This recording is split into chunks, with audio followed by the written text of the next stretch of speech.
Hi అందరికీ.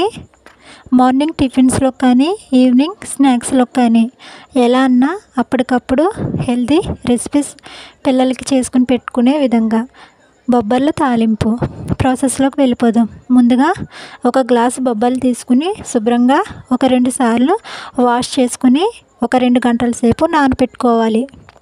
ఇప్పుడు బాగా నానిన బొబ్బర్లని మళ్ళీ 2-3 సార్లు కడుక్కొని ఒక 3 విజిల్స్ వచ్చేలాగా కుక్కర్లో ఉడకబెట్టుకోండి. ఉడకబెట్టుకునే ముందు ఒక చిటికెడు సాల్ట్ని యాడ్ చేసుకోండి.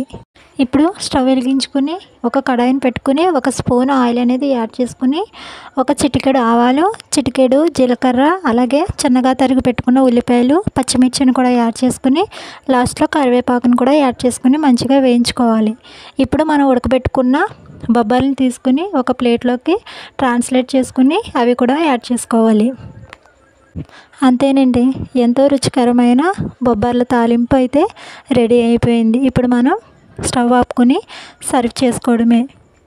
అలాగే లాస్ట్లో సాల్ట్ని చూసుకుని యాడ్ చేసుకోండి. వెయిట్ లాస్కి కానీ మనకి అప్పటికప్పుడు ప్రసాదాల్లోకి కానీ చాలా యూజ్ అవుద్ది. మన ఛానల్ని సబ్స్క్రైబ్ చేసుకోండి.